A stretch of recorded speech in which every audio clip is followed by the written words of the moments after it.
उजनी धरणातून शेतीसाठी सोडण्यात आलेला विसर्ग आज सकाळपासून वाढवण्यात आला आहे। आज सकाळी मुख्य कॅनलमधून 2400 क्युसेकने पाणी सोडलं जात आहे। कालपर्यंत 2100 क्युसेकने विसर्ग सुरू होता।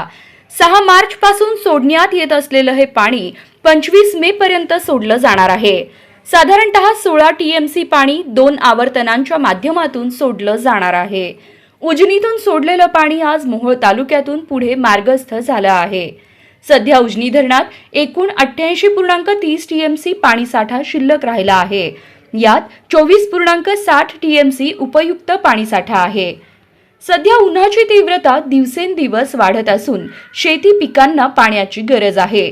जिल्ह्यातील 1.5 लाख हेक्टरला उजनी धरणाचं पाणी थेट मिळतं। मागील 3 वर्षात यंदा पहिल्यांदाच शेतीसाठी 3 आवर्तने सोडण्यात येणार आहेत।